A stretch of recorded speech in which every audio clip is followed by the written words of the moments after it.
다 같이 신앙 고백으로 예배를 시작하겠습니다. 전능하사 천지를 만드신 하나님 아버지를 내가 믿사오며 그 외아들 우리 주 예수 그리스도를 믿사오니 이는 성령으로 잉태하사 동정녀 마리아에게 나시고 본디오 빌라도에게 고난을 받으사 십자가에 못 박혀 죽으시고 장사한 지 사흘 만에 죽은 자 가운데서 다시 살아나시며 하늘에 오르사 전능하신 하나님 우편에 앉아 계시다가 저리로서 산자와 죽은 자를 심판하러 오시리라. 성령을 믿사오며 거룩한 공회와 성도가 서로 교통하는 것과 죄를 사하여 주시는 것과 몸이 다시 사는 것과 영원히 사는 것을 믿사옵나이다. 아멘. 찬송가 270장입니다. 찬송가 270장입니다. 변찮는 주님의 사랑과 거룩한 보혈의 공로를 우리 다 찬양을 합시다.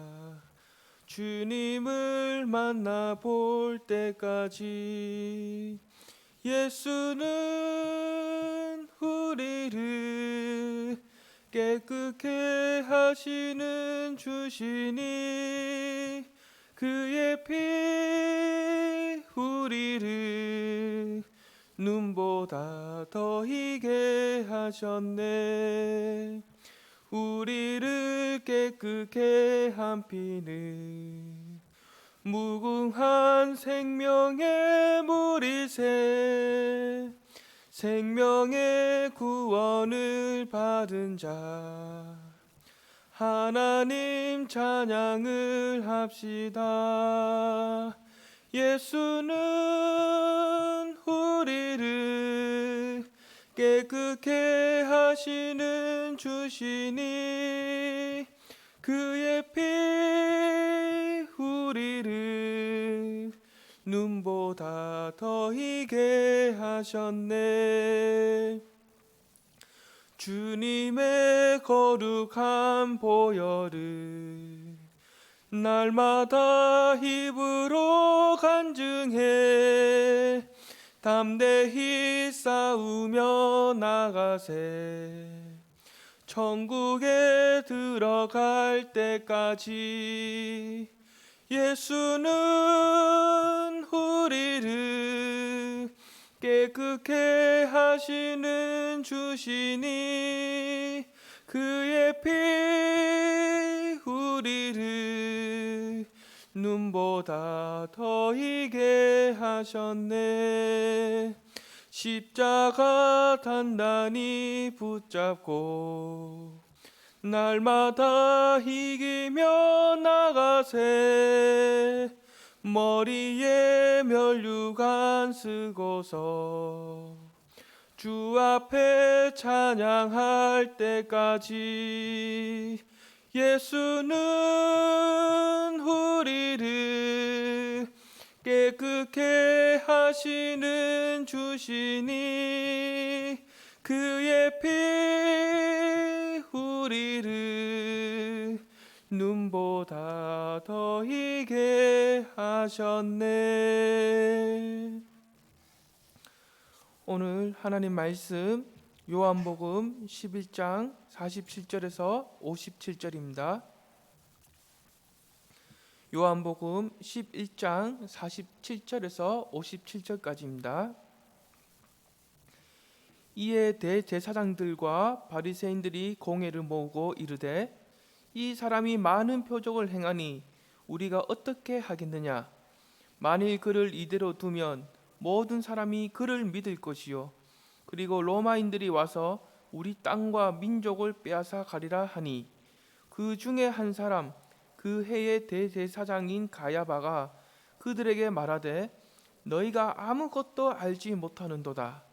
한 사람이 백성을 위하여 죽어서 온 민족이 망하지 않게 되는 것이 너희에게 유익한 줄을 생각하지 아니하는도다 하였으니 이 말은 스스로 함이 아니요 그 해의 대제사장이므로 예수께서 그 민족을 위하시고 또 그 민족만 위할 뿐 아니라 흩어진 하나님의 자녀를 모아 하나가 되게 하기 위하여 죽으실 것을 미리 말함이러라.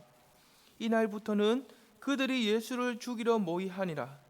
그러므로 예수께서 다시 유대인 가운데 드러나게 다니지 아니하시고 거기를 떠나 빈 들 가까운 곳인 에브라임이라는 동네에 가서 제자들과 함께 거기 머무르시니라.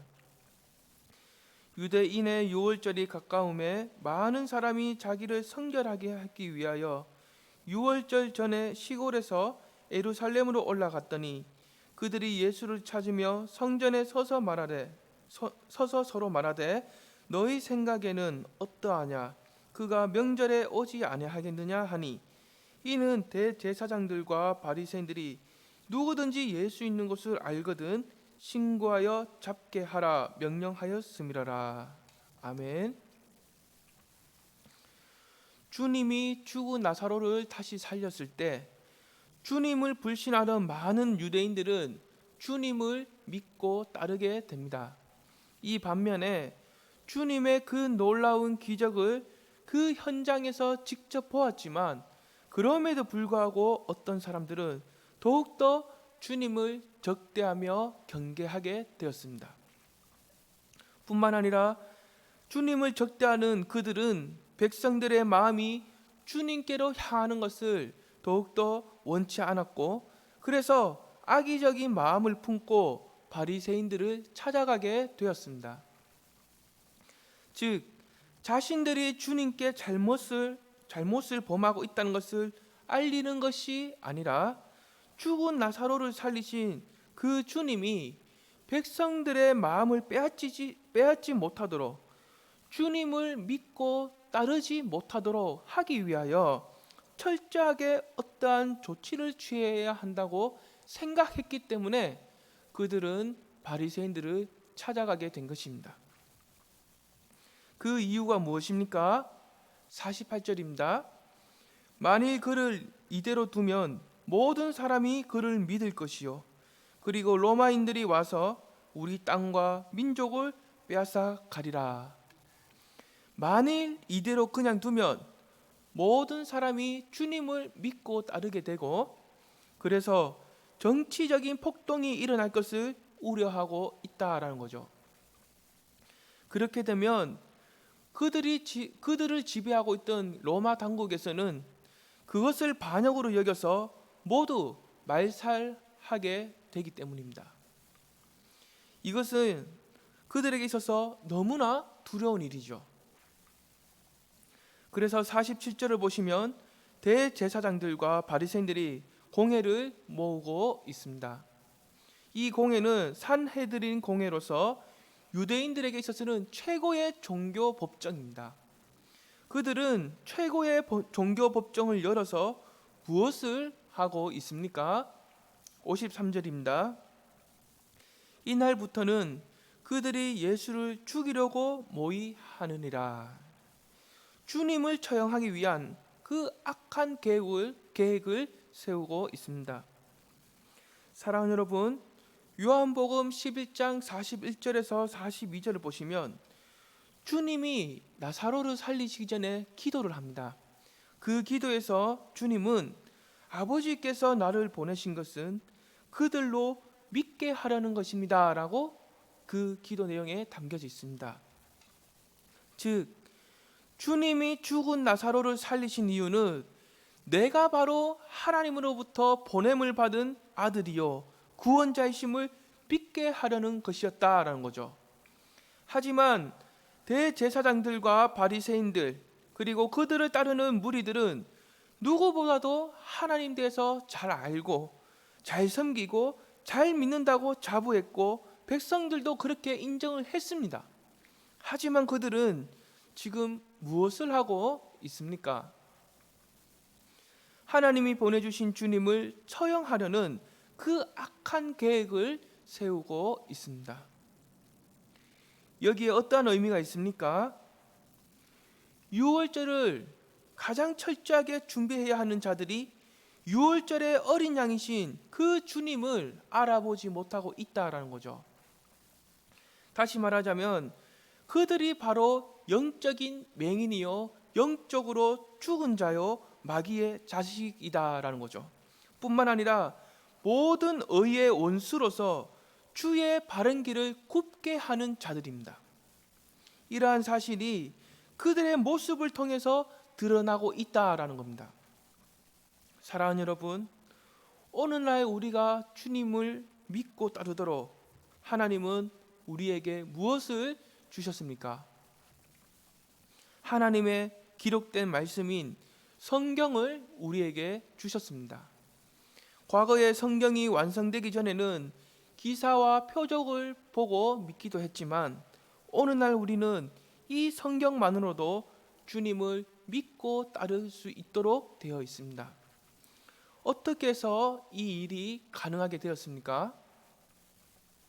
이 성경은 하나님의 말씀으로서 하나님이 친히 증명하고 계시기 때문입니다. 이 성경에 기록된 수많은 기사와 표적은 주님을 증명하고 있기 때문입니다. 이 성경은 주님을 직접 보고 경험한 그때 그 당시의 사도들이 증명하고 있기 때문입니다. 그러므로 이 성경은 주님이 우리의 구원자가 되신다는 것과 그 주님을 믿게 함에 있어서 결코 부족함이 없다라는 거죠.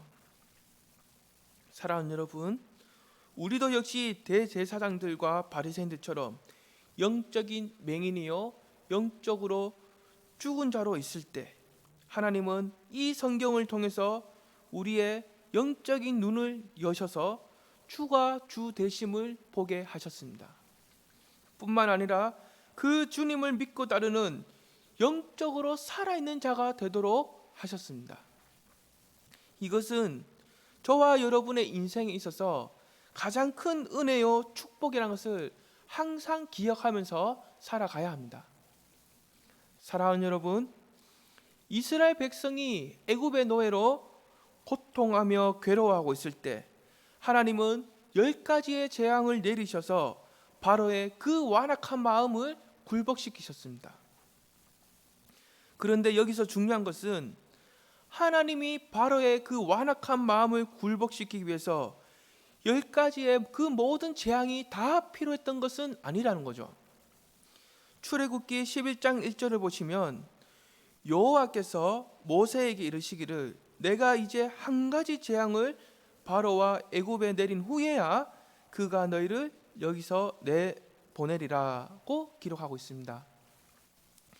즉 이스라엘 백성을 애굽에서 해방시키는 그 한 가지 재앙, 바로의 완악한 마음을 철저하게 굴복시키는 그 한 가지 재앙, 그 한 가지 재앙이 무엇입니까? 마지막 10번째 재앙인 장자의 죽음입니다.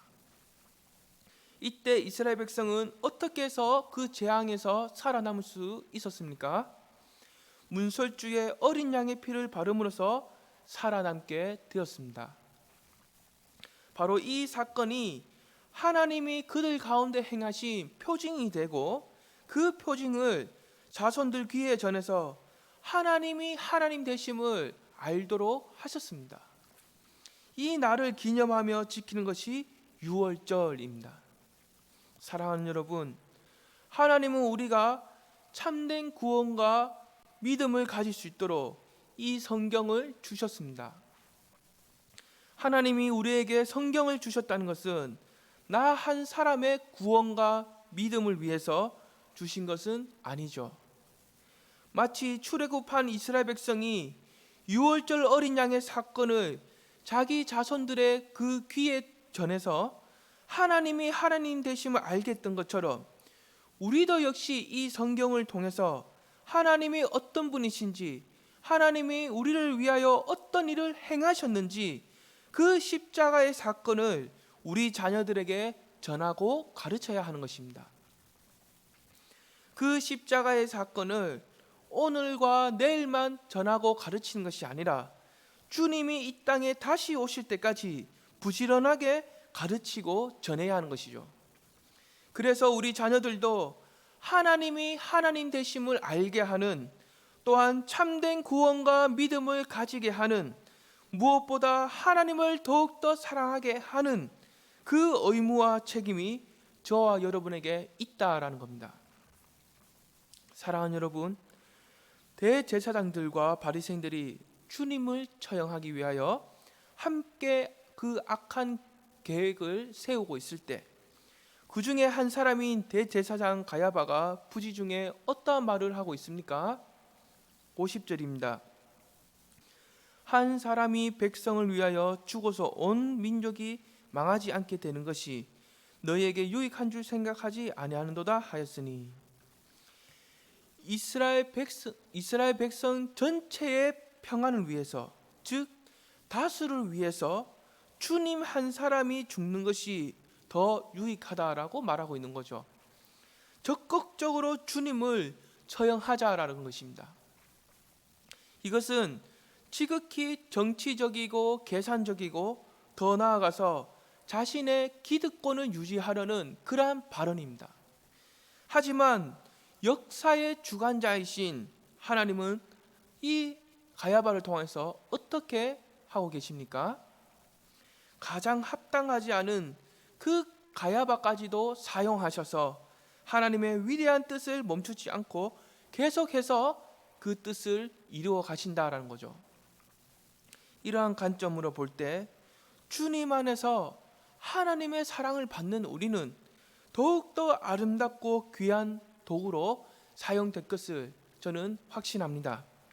그러므로 오늘 하루도 우리의 삶에 개입하셔서 하나님의 그 위대한 뜻을 이루어 가시는 그 하나님을 기대하면서 주어진 자리에서 믿음으로 살아내는 그 은혜가 있기를 간절히 원합니다. 기도하겠습니다.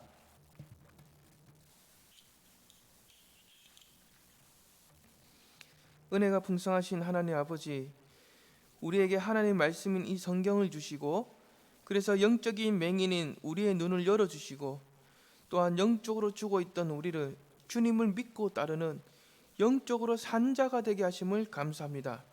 하나님 아버지, 우리 자녀들에게 하나님이 어떤 분이신지, 우리를 위하여 어떤 놀라운 일을 행하셨는지 이 성경을 통하여 부지런하게 가르치는 그 의무와 책임도 다 할 수 있기를 원합니다. 그 과정에서 필요한 지혜와 능력도 주시옵소서. 뿐만 아니라 우리 삶에 개입하신 하나님께서 또 어떤 놀라운 일들을 행하시며 이루어 가실지 오늘 하루도 기대하면서 살아가는 우리 모두가 될 수 있도록 도와주시옵소서. 예수님 이름으로 기도합니다. 아멘. 다 같이 주기도문으로 마치겠습니다. 하늘에 계신 우리 아버지여, 이름이 거룩히 여김을 받으시오며 나라가 임하시오며 뜻이 하늘에서 이루어진 것 같이 땅에서도 이루어지이다. 오늘 우리에게 일용할 양식을 주시옵고, 우리가 우리에게 죄진 자를 사하여 준 것 같이 우리 죄를 사하여 주시옵고, 우리를 시험에 들게 하지 마시옵고 다만 하기서 구하시옵소서. 나라와 권세와 영광이 아버지께 영원히 있사옵나이다. 아멘.